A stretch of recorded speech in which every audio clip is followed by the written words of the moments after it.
Ang kinabuhi ni Kristo dinhi sa kalibutan iyang gamit sa pagluwas sa tanan nga mga tao. Apan bisan pa ang iyang tumong mao ang pagluwas sa tanang mga tao, naagyoy pipila nga dili mudawat sa iyang kaluwasan o gani gipatay gid siya. Lingiyay mong tupad na mudawat ka sa kaluwasan ni Kristo. Kay di ka mudawat, mupatay ka ni Kristo. Ang mga Hudiyo wa gyud mudawat hangtod karon. Mao nang gipatay nila si Jesus. Kita nga mudawat basin sad og sa pulong ra sad ta mudawat, pero sa ato dayang binuhatan mupatay gyapon tag Ginoo. Saman, patay mo dili. Wa na, mingaw na. Wa na. Og unsa may mga paagi nga gidawat nato ang Ginoo, kung ang iyang mga pulong atong sundon, kanara gyud. Mao ra gyud nay unang paagi. Ikaduha, sumpay gyapon siyang mga pulong, ang iyang gihigugma ato sang higugmaon. Nga ikatulo, subay gyapon siyang mga pulong, ang iyang pagpakamatay ato sa untang sundon. Muna si Santiago ni sunod ana, si Pedro Calungsod, si Lorenzo Ruiz, o practically ang tanang mga santos, labi na ang mga martyrs, ni sunod ni ana. Gilingiya na sa imong tupad, na andam kang magpakamatay para nako. Ingna pa no? Na andam ka? Naagay mga gahe kay badigin muling na siya. Nagkatawa bitaw karon may kay pagka-discuss ni Attorney Ropel Banyok ang kanini ang impeachment ba ang nag-ongoing wrong impeachment o ang mga rating. Ako sa nakapamulandong sad ko, anong lahi man og tinan-awan ang mga congressmen, labi na gid ang Committee on Justice kana rong nag-process sa impeachment ni BP Sara, lahi magpagtan-aw sa mga tao nga unta gitawag man ta na sila diha og House of Representatives. Gani ni claiman sila ana nga sila boses ng mamamayan sa tao. Pero lahi silang pananaw, tanawa ha. Dunay duha ka impeachment, ang kang BBM nag-unato nya kadayon kaning kang Sara. Ang sa kang BBM, ang impeachment petition ilang gideklarar sa Committee on Justice nga why sufficient substance. So kuan dayon, dismiss dayon kay why substance. Pasabot ang accusation nga sana kaning betrayal of public trust. Mao man toy kuan ato, mao may issue tingali ato, betrayal of public trust, dili sufficient ang substance in relation to the President Bongbong Marcos. Pag-abot na ni Sara, mao gyapon betrayal of public trust tungod atong 125 million nga confidential fund, mao gito pinakasentro unya kuan ra ba to gi aprobahan naman to SCOA nga way anomalya, pero ilang gihimong dunay issue karon sufficient in substance. Sa ilan ang pananaw sa Committee on Justice. Pero pag resulta sa kaning survey sa Pulse Asia man siguro na, nga gidiscuss ni Atty. Rufil nga gihimo atong first week of March karong tuiga, ang net approval rating man tingali to ni Bongbong Marcos -9. Ang net approval rating sa Vice President Sara Duterte +28. Kinsa maron ang atong tuhuan, ang mata sa Congress nga si Bongbong Marcos kasaligan kaayo nya kinsa tong mo-accuse niya nga betrayal of public trust, insufficient ang maong accusation, o kining mga tao nga nag-ingon para namo negative ang among approval ni Bongbong Marcos.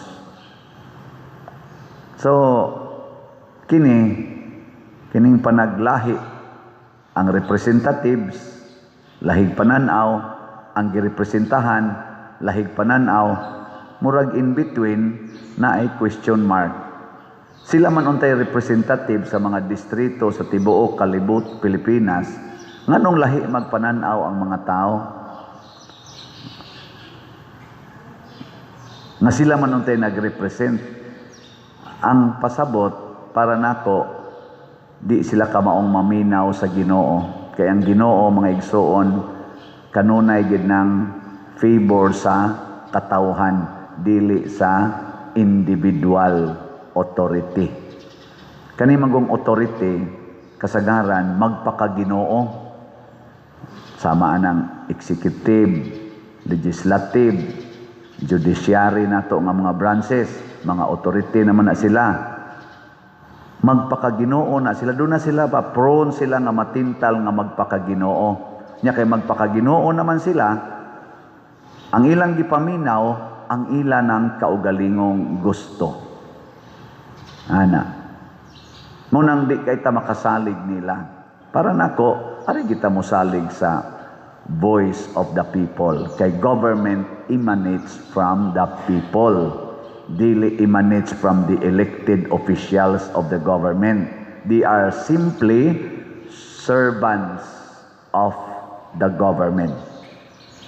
Dili sila mo'y authority. Pero karon nabutaan sila na'y authority. Na kung unsay ilang gusto, ilang mabuhat.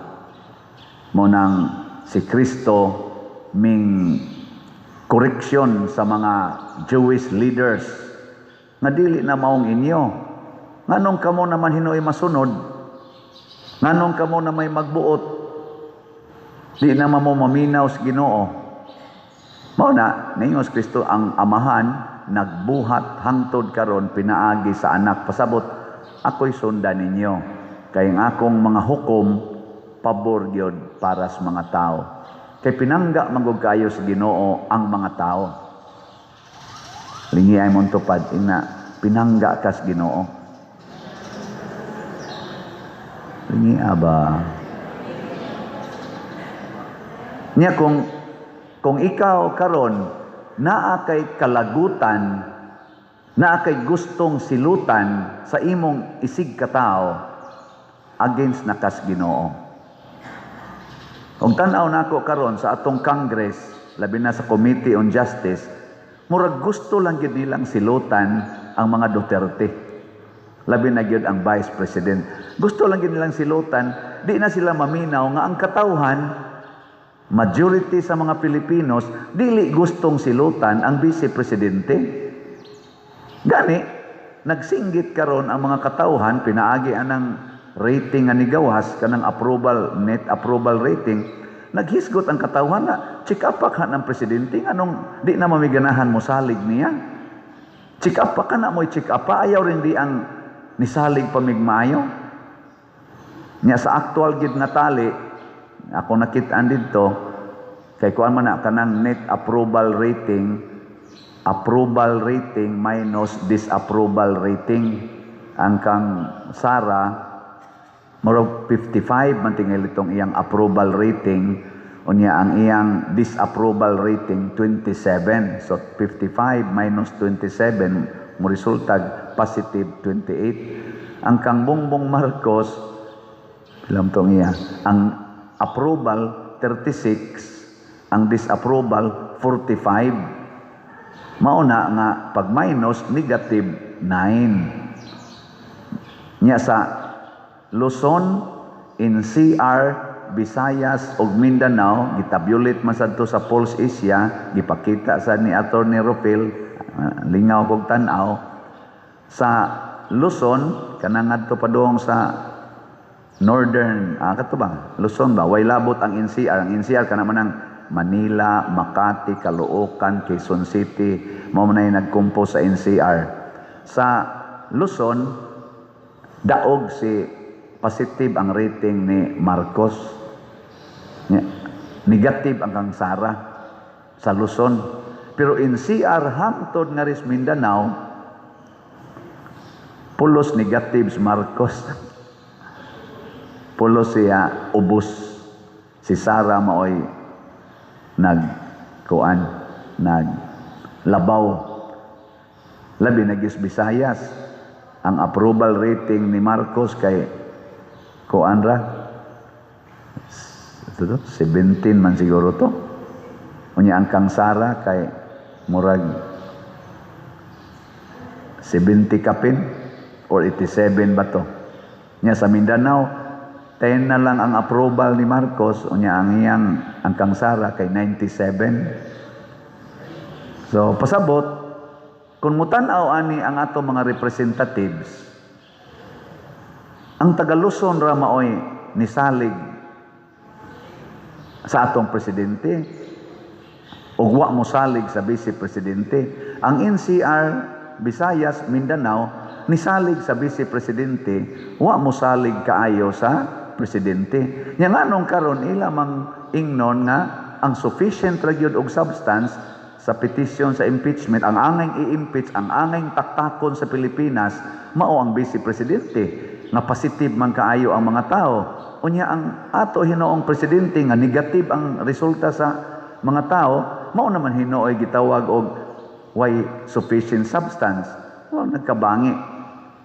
Naay panultihon lagi nga nag-ingon, vox populi, vox Dei. Ang tingog sa mga tao, tingog sa Ginoo. Muna maminaw gid tas mga tao, maunta na buhaton sa atong mga leaders karon. Apil na sa ning leaders sa Amerika, sa Israel, sa Iran, nga kining ilang panagubat karon mao kani gustos mga tao sa kalibutan. Gasolina na to karon pila na 100 na kapin nya napagi umaabot nga mga increase o pay siguro og napabatay supply kay girasyon na ang mga gasolina ug ang krudo patintaasas krudo.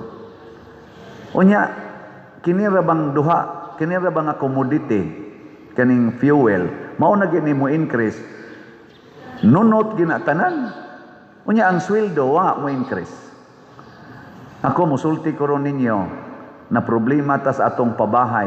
Ang atong budget ato gikan og 60,000 ning abot og 75,000. Karon pila na kaha nga hapit tanan ni increase naa sa 20 to 30% ang increase sa mga prices. Mga igsuon, naminaw kang atong Congress ani, naalang gyapon sila nag-focus sa impeachment. Dako nakigkadaot ang nahitabo karon sa atong nasod. Dako kay panginahanglan ining krisis. Sila impeachment lang gyapon. Unsa man ning ilang mga dunggan, dili maminaw. Unsa man ning ilang mga mata, dili mo tan-aw. Isit aside usa na oy.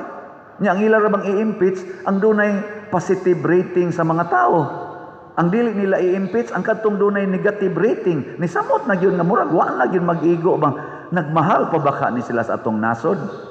Mo nang niingon diri si ang Ginoo sa atong unang pagbasa, malimot bagod ang inahan sa iyang masuso nga mga anak o iyang anak nga masuso, iya ginang atimanon. Kinsa maroy atong inahan? Kini nga atong mga opisyal sa atong nasod. Sila'y inahan unta nato. Pero mura mag nakalimot sila. Kinsa may masuso nga anak? Ang mga kabus, ang mga way trabaho, ang mga bata, ang mga senior citizens. Muna na sila tawag masuso. Gaagad na lang og unsay ipasuso.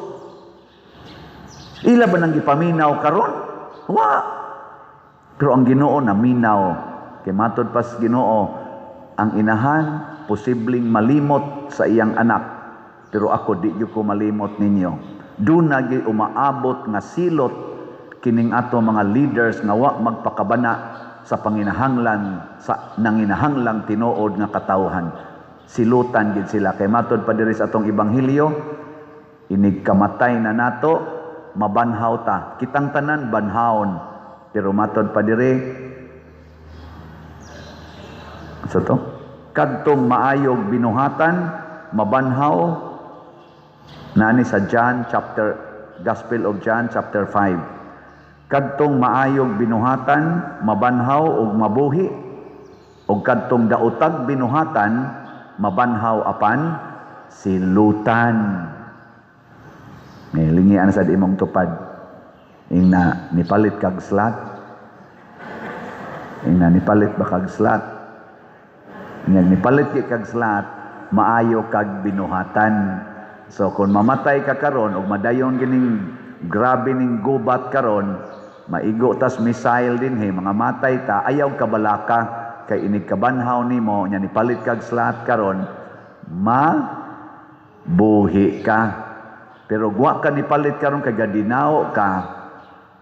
Nya maigo lang gyapon ka sa missile. Wala ba tay panagang din mamatay ta, banhaon gyapon ka pero silutan. Ug mga adlaw magpista ta ni San Jose. Si San Jose maayog binuhatan. Namatay siya. Sayo kay siyang namatay, wa kay siya kaabot sa public ministry ni Kristo. Wa kaabot siya sa pagka 30 anyos sa iyang anak. Pero si San Jose buhi hangtod karon nganuman manggihatagon kay siya. Gihatag niya ang tanan ngadtos Ginoo sa iyang isig katawo. Mabitaw karong gabi na sa tay gamay nga selebrasyon kay yano man ni si San Jose. Di karong gabi ugmas gabi ika-6 magmisa ta.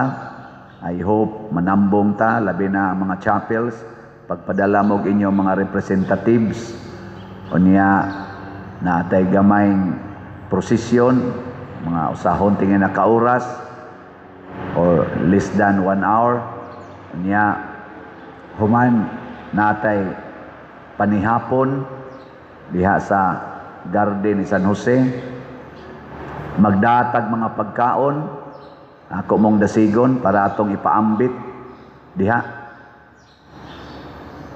mura mamugwa madasig na nag-ana ulan yung mga naw magdatag pagkaon ba na niya ako sang gidasig ang mga chapel leaders nga mosuroy sa mga balay pahatagon sila love offering para i-offer ugma inigmisa nato nga 1 peso to 1 million depende lang kay mao sa atong gamiton sa atong mga expenses niya kamo sa mga online parishioners isip atong suporta pwede sa mo magpadala para ni Pader tampo-tampo sa ni diha sa inyong pagkuan aron kami mapiksan pud mi dire sa grasya gikan ni San Jose. Ana lang, simple kayo.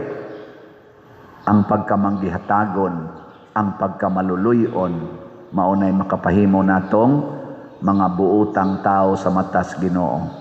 Kay ang Ginoo matud pa sa atong tubag sa Salmo, maayo gyud og maluluyon. Maayo gid siya og maluluyon. Gisunod ni San Jose, gisunod ni Mama Mary og sa mga santos. Kita, kumusta man? Musunod? Dili. Kumusta man ato rong mga congressmen, senador og mga naas executive? Nisunod o wa? Secret. Kinsa may naningkamot og sunod kaha sa pagkamaayo ug maluluyon, mga Marcos Group, Duterte's Group, o Pinklawans Group? Secret. Mga naong ninyo murag secret. Ato lang ng panidaan. Ang ako lang jarong gipasalamatan kaning social media, kaning mga vloggers na mga buangon sa diha, pero daghan kitag makuha nga mga genuine nga information, dili na sa mainstream media kayo, kay filtered na kayo ang mainstream media, usahay matwist pa. Pero karon tan-aw ta diha, magkabuang tag-analyze, pero mga gitaglamdag sa Ginoo para ang kamatuoran maugay atong mahibaw-an. Maminaw ta unsay gusto sa Ginoo, unsay gusto sa tinuod na kinabag-an sa katawhan, dili sa pipila nga mga bakakon o mga kawatan sa atong nasod.